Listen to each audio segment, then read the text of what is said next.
तो साथियों, जय हिंद जय भारत। मैं मदन लाल आज़ाद, संस्थापक संयोजक ठगी पीड़ित जमाकर्ता परिवार और all India bike board taxi union, आज दिनांक 7 मार्च 2025 को आपके समक्ष प्रस्तुत हूँ राजधानी दिल्ली से कुछ बड़ी खबरें लेकर, कुछ खास बातें आपको बताने के लिए। तो सभी साथी पूरा वीडियो ध्यान से सुन लेंगे, इसको ज़्यादा से ज़्यादा शेयर कर देंगे ताकि साथियों का ज्ञानवर्धन हो, देश में जागरूकता बढ़े। लाइक करेंगे, कमेंट करेंगे, और जिन साथियों ने अभी तक हमारे YouTube चैनल को सब्सक्राइब नहीं किया है वो इसे सब्सक्राइब जरूर कर लेंगे ताकि आपको घर बैठे अपडेट मिलती रहे। साथियों, पर्सनल पर अपडेट देना बड़ा असंभव सा होता जा रहा है, चूँकि लाखों साथी संगठन से प्रत्यक्ष रूप से जुड़े हुए हैं और सब पर्सनल पर इंफॉर्मेशन मांगेंगे तो ये बड़ा असंभव है, दे नहीं पाएंगे। इसलिए अगर आपको जानकारी चाहिए घर बैठे, वो भी निशुल्क, तो चैनल को सब्सक्राइब जरूर कर लें और पूरे वीडियो को ध्यान से अवश्य सुना करें। इससे आपको घर बैठे अपडेट मिल जाएगी। एक वीडियो में ना मिले तो पिछले का भी सुन लिया करें, चूँकि हमारे वीडियो में ज़्यादातर बातें ऐसी होती हैं जिनकी कोई समय सीमा निश्चित नहीं होती कि ये आज की बात है। वो पहले की भी बात होती हैं, आगे की भी बात होती हैं, पीछे क्या हुआ, वर्तमान में क्या चल रहा है, भविष्य में क्या होगा, इस तरह की बातें भी हम अपने वीडियोस में बताते हैं। तो एक वीडियो में अगर कोई जानकारी नहीं मिले तो पिछले के वीडियो सुन लिया करें, जिनमें आपको ये पता चल जाएगा कि आपका पैसा आपको कैसे और कब वापस मिलना है, उस पैसे के लिए आपको क्या करना है, क्लेम का फॉर्म कैसे भरना है, FIR कैसे लिखवानी है, निचले स्तर के नहीं सुन रहे तो बड़े स्तर के किस अधिकारी से मिलना है, और बड़े अधिकारी भी ना सुने तो फिर क्या करना है, सत्याग्रह क्या है, इसका प्रभाव क्या है, ये आंदोलन कब तक चलेगा, क्यों चलेगा, इन तमाम चीज़ों पर विस्तार से जानकारी हम देते हैं। और आत्महत्या से कैसे बचा जा सकता है, तनाव से कैसे बचा जा सकता है, अपमान से कैसे बचा सकता है, पीड़ा से मुक्ति कैसे मिल सकती है, ये बातें भी मैं बहुत सारे वीडियोस में बताता हूं, ताकि हमारा कोई भी ऐसा साथी जो कहीं ठगी का शिकार बना है या जिसका कोई सामाजिक शोषण या उत्पीड़न हुआ है तो वो आत्महत्या ना करे, उससे बच सके, अपने जीवन को तनाव मुक्त कर सके। ऐसी तमाम बातें हम बताते हैं, तो आप सारे वीडियो सुन लिया करें। इससे आपको निश्चित रूप से दुखों से, कष्टों से, पीड़ाओं से, शोषण से मुक्ति मिलेगी और आपका पैसा कब मिल जाएगा ये भी आपको पता चल जाएगा साथियों। तो सुना करें तमाम साथी वीडियो, और खबरें भी मैं बताऊंगा आपको, लेकिन उससे पहले बहुत ज़रूरी बात मैं आपके साथ करना चाहता हूं। और ये बाबा तुलसीदास भी कह गए हैं साथियों कि कोट विप्र बदलागहि जाहू, आए शरण तजय नहीं ताहू, सन्मुख होय जीव मोय जबहि, जन्म कोट यस अग ना सह तबहि। तो हमारे प्रदेश अध्यक्ष अवध को लेकर, वो अवध नहीं सॉरी हरित प्रदेश ब्रजमंडल को लेकर, और भी कई सारे पदाधिकारियों को लेकर कुछ भाई टीका टिप्पणी कर रहे हैं कि साहब वो डायरेक्टर था, वो सीनियर लीडर था, वो ये था, वो था, उन्हें पदों से हटा दिया जाए, उनके खिलाफ मुकदमे दर्ज हैं। तो साथियों, हम भगवान राम की परंपरा से आते हैं, महर्षि वाल्मीकि की परंपरा से आते हैं, योगेश्वर श्री कृष्ण की परंपरा से आते हैं, परशुराम जी की परंपरा से आते हैं, गुरु नानक, कबीर, संत रविदास, यीशु, मोहम्मद, और भी भगवान शिव को भी आप ले सकते हैं हमारी उसमें, कि हम उसी परंपरा से आए हुए व्यक्ति हैं और उसी परंपरा का निर्वहन करते हैं। बल्कि अगर कहीं ऐसा लगता है कि उस परंपरा का निर्वहन करने में वर्तमान युग में कोई दिक्कत है या उसका समाज पर विपरीत असर पड़ सकता है, किसी निर्दोष व्यक्ति का अहित हो सकता है, तो उन परंपराओं को तोड़ने में भी पल भर का विलंब नहीं लगाते। तो हमसे आप ये उम्मीद मत करो कि कोई हमारे पास आएगा निर्दोष व्यक्ति या लुट पिट के परेशान हालात में, तो हम उसे त्याग देंगे, दुत्कार देंगे, भगा देंगे, ये नहीं होगा। हाँ, ये अवश्य हो सकता है कि अगर व्यक्ति संपन्न है, ठगी की नीयत से हमारे पास आ रहा है, किसी का शोषण करने की नीयत से हमारे पास आ रहा है, तो हम उसकी सहायता नहीं करेंगे। लेकिन अगर वो न्याय की लड़ाई में भागीदार बनने के लिए आ रहा है, न्याय पाना चाहता है, अपने द्वारा सताए गए लोगों को भी न्याय दिलाना चाहता है, तो ऐसे प्रत्येक व्यक्ति का हमारे संगठन में स्वागत है। भले ही वो कोई डायरेक्टर हो, कोई उद्योगपति हो, कोई शिक्षाविद हो, कोई प्रोफेशनल हो, कोई अधिकारी हो, कर्मचारी हो, या कोई दूसरा भी व्यक्ति हो। चूंकि हमारा जो संगठन है वो सामाजिक संगठन है, न्यायिक संगठन है, सत्याग्रही संगठन है, धार्मिक संगठन है, सांस्कृतिक संगठन है, युग परिवर्तन के लिए बनाया गया संगठन है। कोई ऐसा संगठन नहीं है कि साहब ये पॉलिटिकल संगठन हो, हमें चुनाव लड़ने हैं, चुनाव लड़वाने हैं, राजनीति करनी है, लोगों को बांटना है, उनमें विभाजन पैदा करना है, वोट बटोरने हैं और सत्या हत्या के अपना और अपनों का पेट भरना है। ऐसा संगठन ये नहीं है। ये निर्भीक संगठन है। इसमें प्रत्येक उस राष्ट्रभक्त का स्वागत है जो देश के लिए लड़ना चाहता है, ठग और बेईमान मुक्त राष्ट्र का निर्माण करना चाहता है, हमारे देश के 42 करोड़ से ज़्यादा ठगी पीड़ितों के भुगतान में निर्दोष एजेंट साथियों के सुरक्षा और सम्मान में सहयोगी बनना चाहता है। ऐसे प्रत्येक व्यक्ति का हमारे संगठन में स्वागत है और उन्हें हम ले लेंगे। और उससे भी बड़ी बात साथियों कि कोई साथी जब संगठन में जुड़ता है तो हम उससे ये पूछते ही नहीं है कि वो एजेंट है, निवेशक है, डायरेक्टर है या जनसाधारण है। हम ये जरूर देखते हैं कि उस व्यक्ति की हमारे संगठन के कार्यों में, हमारे आंदोलन में कितनी रुचि है। और जब उसकी रुचि देखते हैं तो हम उसे संगठन में पद भी दे देते हैं, बिना किसी भेदभाव के कि वो किस जाति का है, किस धर्म का है, किस कंपनी का है, किस क्रेडिट कोऑपरेटिव सोसाइटी का है, किस क्षेत्र का है, किस वर्ण का है, किस वर्ग का है, किस भाषा का बोलने वाला है। इन तमाम चीज़ों का हमारे यहाँ किसी के चरित्र पर कोई प्रभाव नहीं पड़ता है। हम प्रत्येक व्यक्ति को बिना किसी भेदभाव के अपने यहाँ स्थान देते हैं। और मुकदमे जहाँ तक दर्ज होने की बात है साथियों, तो मुकदमे तो दर्ज होते रहते हैं। मुकदमे दर्ज हैं किसी के खिलाफ तो उनमें हम कोई हस्तक्षेप थोड़ा ही करेंगे कि भाई इसको मुकदमे से बरी करवा दो किसी को, या पुलिस को कार्रवाई करने से रोकने में बाधा बने। कानून अपनी जगह काम करता रहेगा और जब कानून किसी को सजा दे देगा तो सजा याफ्ता व्यक्ति को तो हम भी संगठन में नहीं रखेंगे। लेकिन केवल मुकदमे के आधार पर किसी व्यक्ति को संगठन से बाहर कर देना ये सत्याग्रह के नियमों के विपरीत है। चूंकि मुकदमे तो कई बार द्वेष भाव से भी लिख जाते हैं। मुकदमा लिखवाना कोई बड़ी बात नहीं है। आप तमाम एजेंट साथी झूठे मुकदमों के शिकार हैं, उत्पीड़न झेल रहे हैं, आप सब बेहतर तरीके से जानते हैं, अनुभवी हैं आप अच्छे खासे।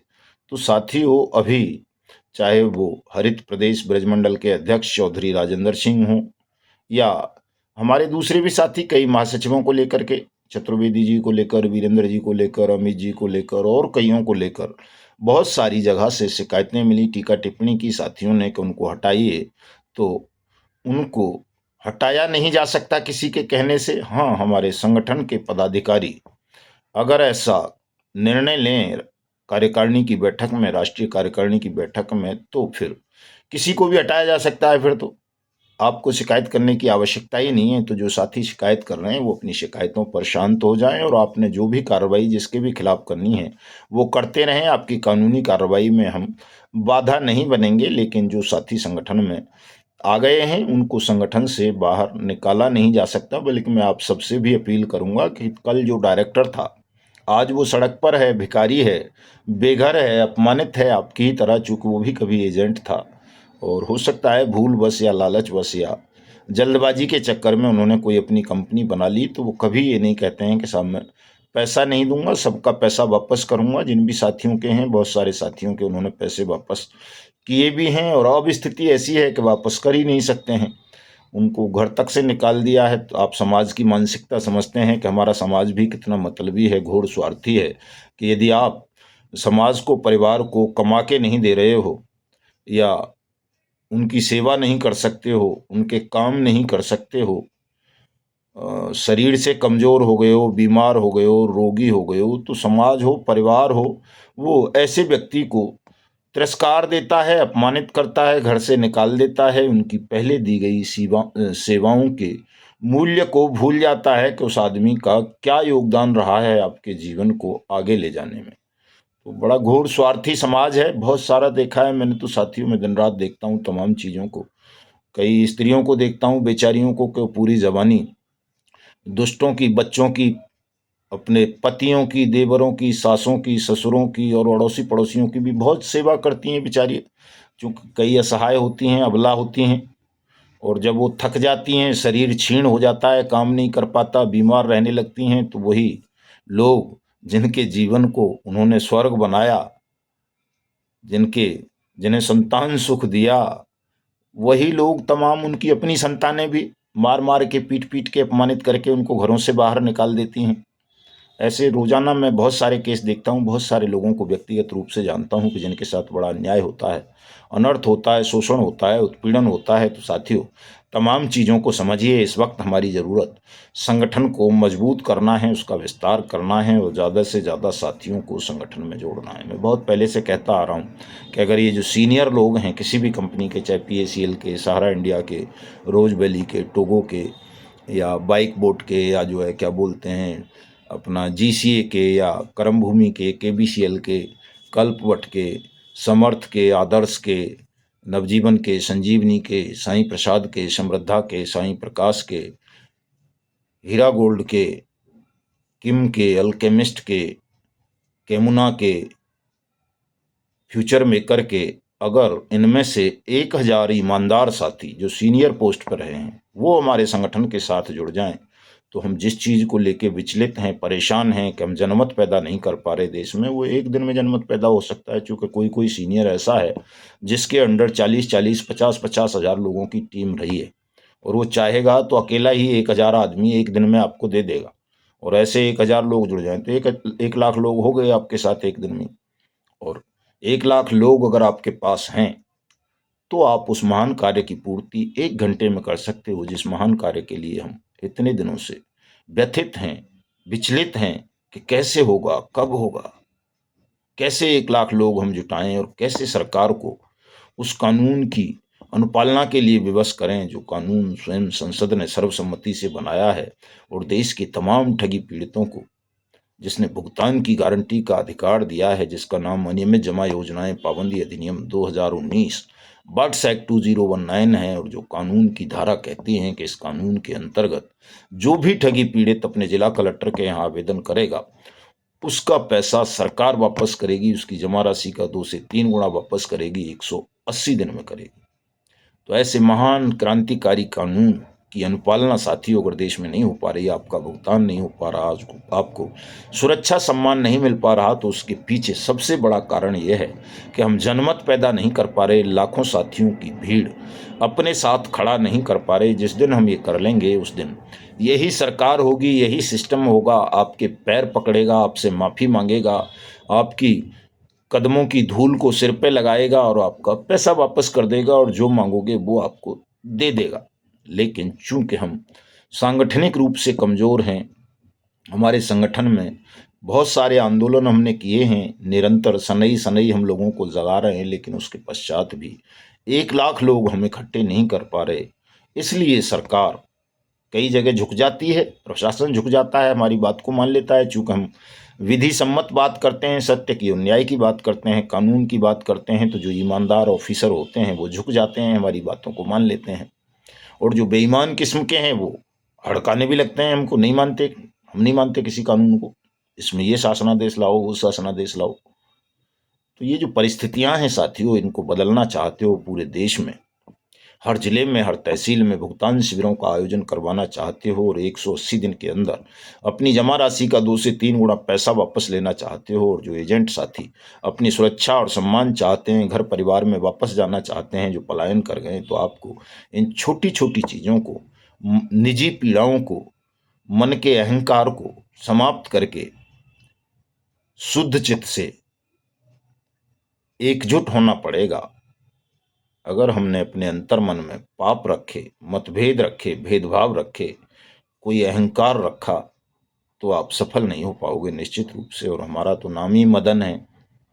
मदन का मतलब यही होता है कि जो न स्वयं अहंकार करे, न किसी दूसरे के अहंकार को जिंदा रहने दे, जो रावण और कंस के अहंकार को भी समाप्त कर दे, उसको मदन कहा जाता है।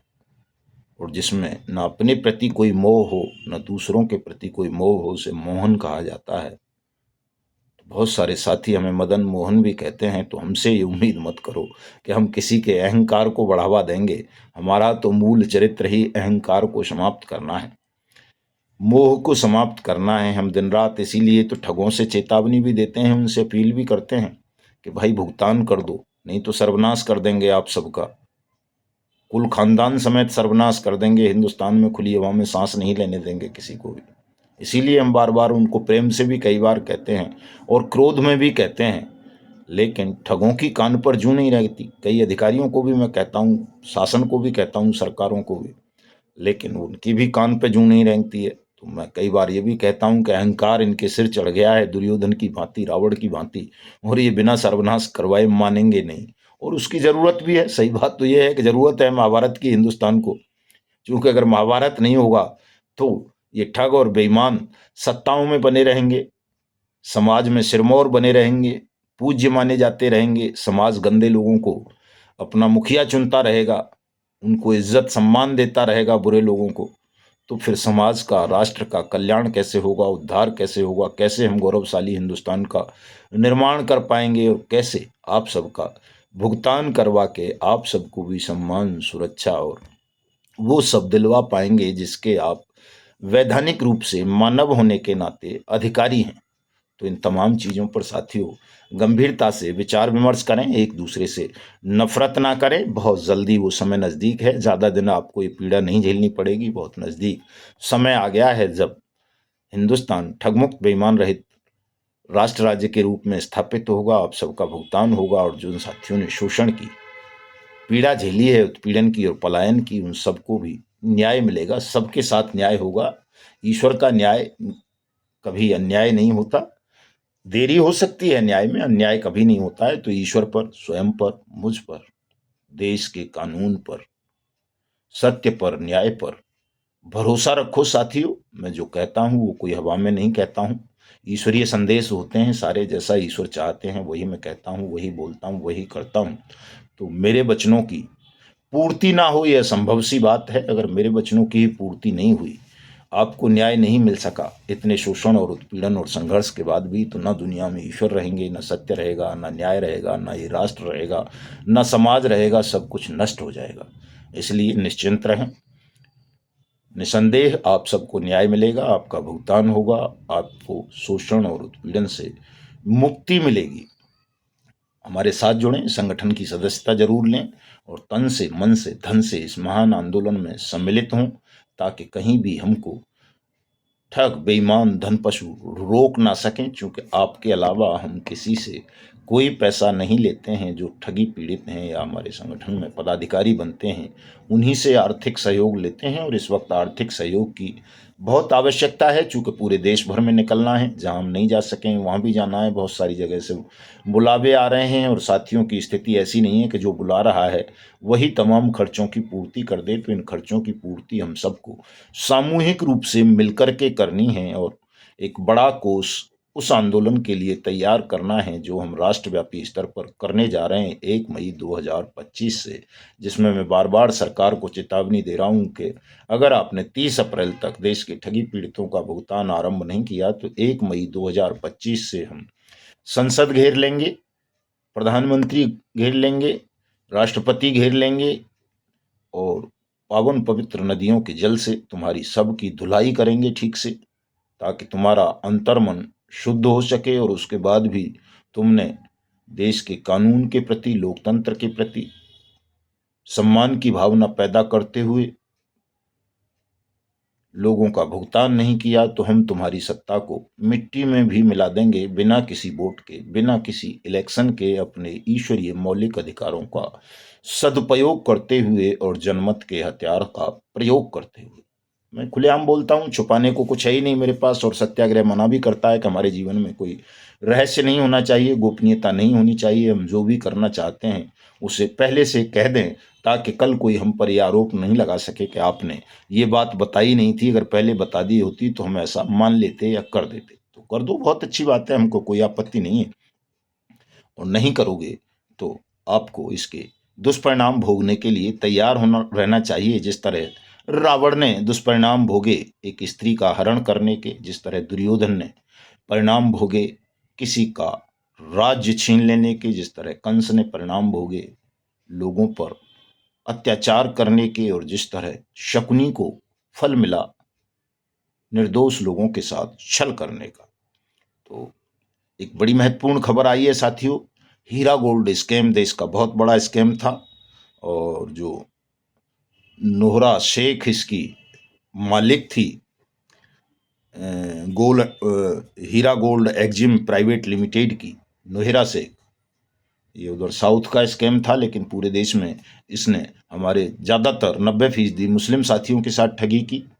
और जमानत पे आ गई थी, 1 साल से ज़्यादा हो चुका है इसको। सुप्रीम कोर्ट ने बेल दे दी थी कि तू सबका भुगतान कर देगी। इसने अंडरटेकिंग दी थी, लेकिन किसी का भुगतान नहीं किया, और उल्टा सीधा लोगों को और जांच एजेंसीज को बहकाती रही। तो अब सुप्रीम कोर्ट ने इसको कह दिया है, वार्निंग दे दी है कल, कि या तो ये 25 करोड़ रुपए 90 दिन के अंदर अंदर जमा कर दे लोगों के भुगतान के लिए, 25% भुगतान के लिए। कुछ लोगों के जिन्होंने भी वो मुकदमे दर्ज कराए हैं या क्लेम फाइल किए हैं SFIO में, 100 करोड़ के लगभग लोगों ने क्लेम फाइल किए हैं।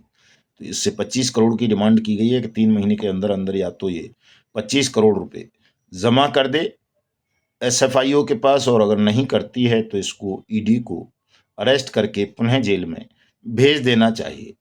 तो ठगों को सावधान हो जाना चाहिए। ठग सोचते हैं कि हम सदा बाहर रहते रहेंगे, कानून को बेवकूफ़ बना लेंगे, बहकाते रहेंगे, तो ऐसा नहीं होगा।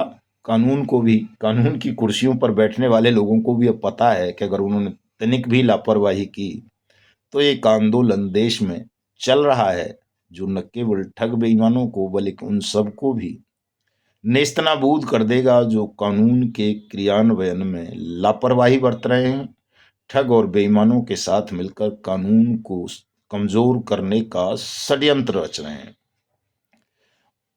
तो कोई साथी अपने मन में ये संदेह नहीं लाएगा, किसी भी कंपनी का हो, किसी भी क्रेडिट कोऑपरेटिव सोसाइटी का, किसी भी फर्म का, निधि का, कारपोरेशन का, NBFC का, SSG का या बैंक का, यदि आपके साथ कहीं भी कोई भी धोखाधड़ी हुई है, आपकी मेहनत के पैसे को किसी भी योजना के नाम पर ठग लिया गया है और वो आपको वापस नहीं मिला है, तो ऐसे तमाम संस्थानों के खिलाफ हम कठोर से कठोर कानूनी कार्रवाई करवाएंगे। और आंदोलन के माध्यम से प्रत्येक इन्फोर्समेंट एजेंसीज को, शासन को, प्रशासन को, न्यायपालिका को विवश कर देंगे आपके साथ न्याय करने के लिए। मिलता हूं कल। जय हिंद, जय भारत साथियों।